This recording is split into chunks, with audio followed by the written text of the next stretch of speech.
मेरठ का एक खौफनाक हत्याकांड, प्यार, धोखा और अंधविश्वास की सच्ची कहानी।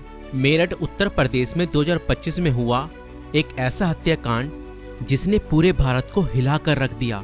ये कहानी प्रेम, विश्वासघात और अंधविश्वास के खतरनाक जाल में फंसे कुछ लोगों की है, जिसने एक निर्दोष व्यक्ति की जान ले ली। इस केस में प्रेमिका ने अपने प्रेमी के साथ मिलकर अपने पति को मौत के घाट उतार दिया और उसके शव को 15 टुकड़ों में काटकर एक ड्रम में भर दिया और उसके अंदर सीमेंट डाल दिया। मगर चलिए इस कहानी को शुरुआत से देखते हैं। 2016 में मेरठ निवासी सौरभ राजपूत की मुलाकात मुस्कान रस्तोगी से हुई। दोनों के बीच प्रेम हुआ और कुछ सालों बाद उन्होंने शादी कर ली। लेकिन यह शादी सौरभ के परिवार को पसंद नहीं आई, क्योंकि मुस्कान एक अलग जाति से थी। इसके बावजूद दोनों ने अपने रिश्ते को मजबूत बनाए रखा। सौरभ मर्चेंट नेवी में जॉब करते थे और लंदन में पोस्टेड थे।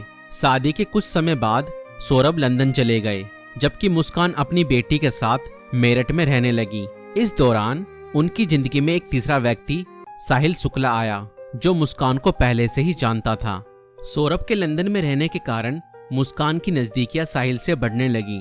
साहिल, जो पहले से ही मुस्कान को पसंद करता था, अब खुलकर उसके साथ वक्त बिताने लगा। मुस्कान ने उसे यह यकीन दिला दिया कि वह अपने पति के साथ खुश नहीं है और वह साहिल से सच्चा प्यार करती है।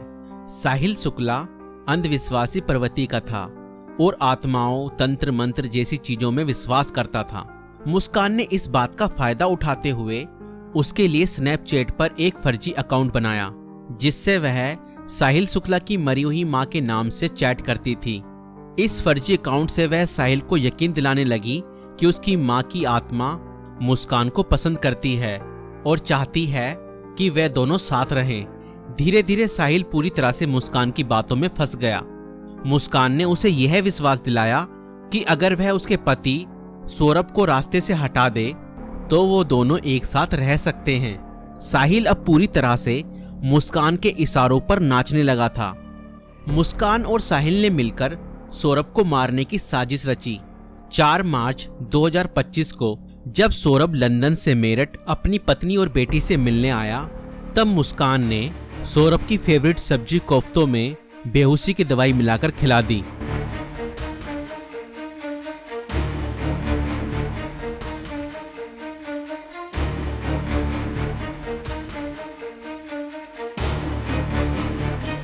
और जब सौरभ बेहोशी की हालत में बिस्तर पर पड़ा था, तब मुस्कान ने अपने दोस्त साहिल को बुला लिया और रसोई में जाकर वो बड़ा और धारदार चाकू ले आई, जो मुस्कान और साहिल ने पहले से ही प्लानिंग करके खरीदे हुए थे।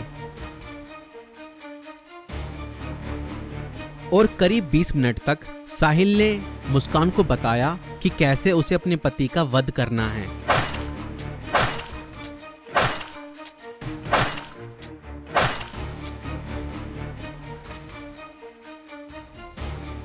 और फिर उसके बाद मुस्कान और साहिल ने सोते हुए सौरभ पर हमला किया और उसके हृदय पर 3 बार वार किए।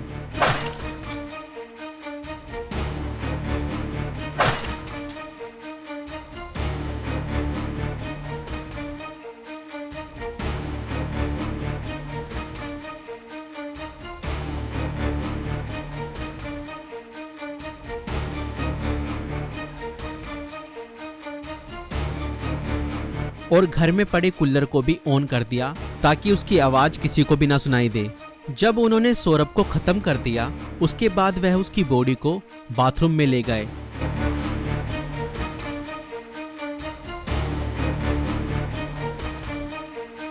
और उसके शरीर को 15 टुकड़ों में बांट दिया।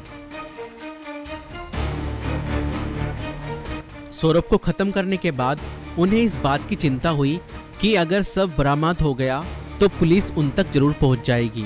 इसलिए उन्होंने सबको ठिकाने लगाने की योजना बनाई और मुस्कान बाजार जाकर एक प्लास्टिक का ड्रम खरीद लाई।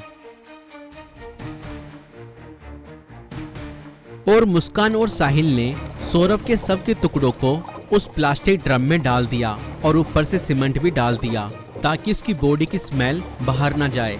और उसके बाद उन्होंने उस ड्रम को घर के एक कोने में रख दिया। इसके बाद मुस्कान और साहिल ने सौरभ के मोबाइल फोन से उसके सोशल मीडिया अकाउंट को एक्टिव रखा। उन्होंने सौरभ के अकाउंट से हिमाचल प्रदेश की शिमला की तस्वीरें और स्टोरीज पोस्ट की ताकि लोगों को लगे कि वह घूमने गया है। उन्होंने उसकी फैमिली और दोस्तों को यह यकीन दिलाने की कोशिश की कि सौरभ जिंदा है और बाहर यात्रा कर रहा है। इस दौरान मुस्कान और साहिल खुद भी शिमला घूमने चले गए ताकि अगर कोई लोकेशन ट्रैक करे तो किसी को शक ना हो, लेकिन किसी भी अपराधी की तरह वह भी ज्यादा समय तक बच नहीं पाए। सौरभ के परिवार ने जब उससे संपर्क करने की कोशिश की और कोई जवाब नहीं मिला तो उन्हें शक हुआ। परिवार ने मेरठ पुलिस में गुमशुदा की रिपोर्ट दर्ज कराई।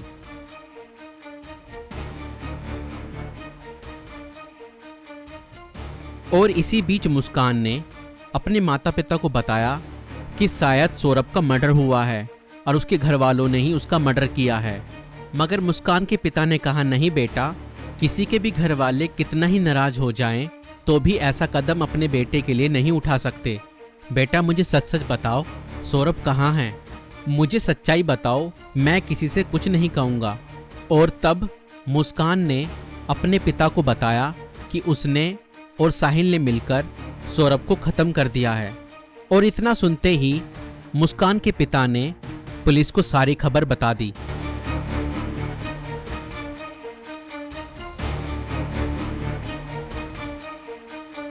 और पुलिस ने तुरंत मुस्कान और साहिल को गिरफ्तार किया और उस प्लास्टिक ड्रम को भी बरामद किया जिसमें सौरभ के शव के टुकड़े थे।